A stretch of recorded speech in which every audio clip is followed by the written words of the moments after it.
जय माता दी दोस्तों। आज हम बात करने जा रहे हैं कल्याण ज्वेलर्स इंडिया लिमिटेड के बारे में। देखिए, कल्याण ज्वेलर्स में एक गजब का इंटरेस्टिंग पॉइंट बताऊंगा, क्योंकि यहाँ पे एक ज़बरदस्त न्यूज़ आया है, उसके बारे में आपको जानना जरूरी है। कहीं आप कल्याण ज्वेलर्स में शेयर होल्डर हैं, इन्वेस्टर हैं या ट्रेड करते हो कल्याण ज्वेलर्स में।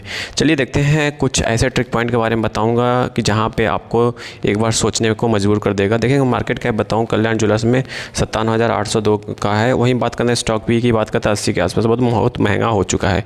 वहीं बात करते हैं बुक वैल्यू की, बात करें तो बुक वैल्यू 46.6 है, मतलब बुक वैल्यू से बहुत ऊपर ट्रेड कर रहा है। आरओसी आरओई की बात किया जाता है, आरओसी आरओई अच्छी है, ठीक है, 14.3% है और आरओई 15.9 पर। देखिए यहाँ पे आरओसी आरओई अच्छा है, बट इसमें डेट ऑफ इक्विटी देखेंगे, कंपनी का जो डेट ऑफ इक्विटी है बहुत गड़बड़ है।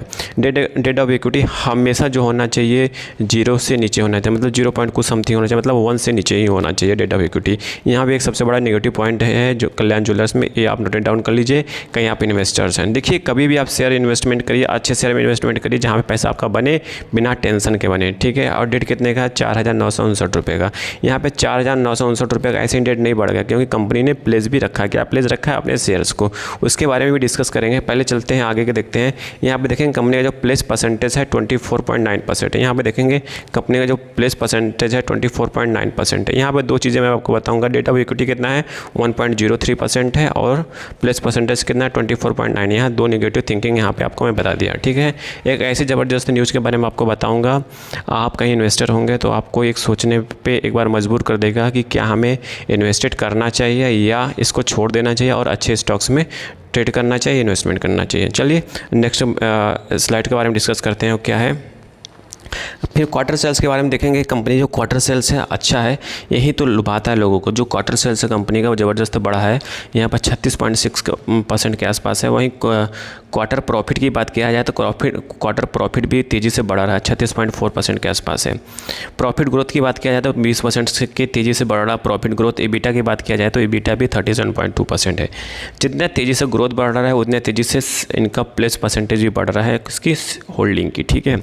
इंटरप्राइज वैल्यू की देखेंगे तो इंटरप्राइज वैल्यू कितना है? 61,730, बट करेंट वैल्यू देखेंगे जो कंपनी का कितना है वो देखेंगे तो यह है 57,802। मतलब अभी कहीं कंपनी बेचेगी तो कितना रुपये मिलेगा कंपनी को, कल्याण ज्वेलर्स को। सपोज कल्याण ज्वेलर्स अपने मार्केट को, अपनी कंपनी को बेचती है तो 61,730 करोड़ के आसपास का मिलने वाला है, ठीक है। देखिए मोटा मोटा चीज़ क्या है उसके बारे में डिस्कस करेंगे कि कंपनी के कहाँ पे नेगेटिव थिंकिंग है, कहाँ पे नेगेटिव में जा रही कंपनी। कहीं आप इन्वेस्टर हैं तो आपको सोचने में एक बार मजबूर ज़रूर करना पड़े, मतलब आप ज़रूर सोचेंगे कि उसके बारे में। सेल्स की बात करें तो सेल्स में कोई दिक्कत नहीं है, कंपनी का सेल्स बढ़ रहा है, ईयर हो या क्वार्टरली हो। क्वार्टरली भी सेल्स बढ़ रहा है यहाँ पे। और टैक्सेस की बात किया जाए तो टैक्स की जरूरत है ही नहीं। वहीं बात करते हैं EPS की, बात करते हैं EPS भी ज़बरदस्त। जब अर्निंग अच्छा होगा तो EPS भी अच्छा होगा। वहीं बात करते हैं ईयर टू ईयर सेल्स की, बात किया जाए तो ईयर टू ईयर सेल्स में बहुत ज़बरदस्त, बहुत अच्छा बन रहा है। ऑपरेटिंग प्रॉफिट की बात किया तो ऑपरेटिंग प्रॉफिट में थोड़ा सा गिरावट देखने को मिल रहा है। बट वहीं बात करते हैं कंपनी की सेल्स की, बात किया तो कंपनी का सेल्स बहुत तेज़ी से इंक्रीज करता हुआ दिखाई दे रहा है। सेल्स इंक्रीज कर रहा है बट उसके साथ कंपनी का प्लेस परसेंटेज भी बढ़ रहा है।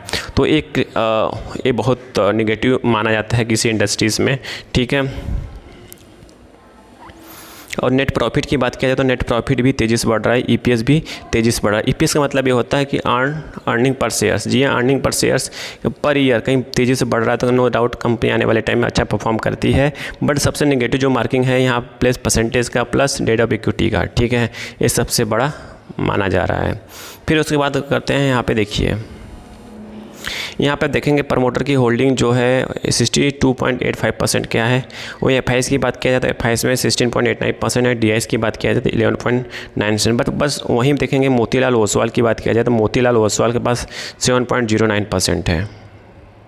ओनली मोतीलाल ओसवाल यहाँ पे बुलिश है। और सारे जितने देखेंगे यहाँ पे कोई इतना DI से, मतलब एसेट मैनेजमेंट कंपनियाँ कोई इतना इंटरेस्टेड नहीं दिखा रहा, छोटा छोटा अमाउंट लेके छोटा छोटा स्टेक लेके बैठे हुए हैं, ठीक है। तो यहाँ पे कहीं ना कहीं लग रहा है कि मोतीलाल ओसवाल यहाँ पे कुछ ना कुछ चल रहा है, क्योंकि बीच में न्यूज़ भी आया था मोतीलाल ओसवाल और कल्याण ज्वेलर्स के बीच में कुछ साठगांठ का प्रॉब्लम भी आया था कि इन्होंने आपस में कुछ ना कुछ साठगांठ किया है, ठीक है। चलिए मेन ट्रिक के बारे में बात कर लेते हैं। देखिए मेन ट्रिक यहाँ पे ये है कि कंपनी का इस ईयर में प्लस परसेंटेज इंक्रीज़ किया। जी हाँ, प्लस परसेंटेज इंक्रीज़ किया, कितना हो गया है 15.64% और अनप्लेज कितना 4721। ठीक है, जितना कंपनी का शेयर गिरेगा प्लस परसेंटेज इंक्रीज़ करेगा, क्योंकि कंपनी का प्लस परसेंटेज इंक्रीज़ करने का मतलब होता है कंपनी का जितना शेयर की वैल्यू घटेगी उतना प्लस बढ़ेगा, क्योंकि वैल्यू जितना घटता है ना शेयर्स का वैल्यू घटेगा तो कंपनी के पैसे भी घटेंगे, मतलब जो लेंडर्स होते हैं उनके पैसे भी घटेंगे, तो इसके वजह से प्लस परसेंटेज बढ़ता चला जाता है। तो देखिए, कहने का मतलब यहाँ पे यही है कि इस कंपनी में थोड़ा सा सरदर्दी यही है प्लस परसेंटेज का, डेट ऑफ इक्विटी का, और सब कुछ ठीक है, अच्छा है, बट यहाँ पे 2 ही चीज़ गड़बड़ी है। ठीक है, कहीं कंपनी ये 2 चीज़ ठीक हो जाती है तो नो डाउट आने वाले टाइम में अच्छा परफॉर्म कर सकती है, बट अगेन कहीं आपको सिरदर्दी नहीं लेना है तो आपको अच्छे स्टॉक में इन्वेस्टमेंट करना चाहिए। अगेन यहाँ पे पैसा कोई रिकमेंडेशंस नहीं, जस्ट एजुकेशन पर्पस से इन्फॉर्मेशन शेयर किया जा रहा है। आई थिंक सारी इन्फॉर्मेशन आपको समझ में आ चुकी है। प्लीज़ लाइक एंड सब्सक्राइब करिए, दोस्तों के साथ जरूर शेयर करिए। Thank you for watching this video.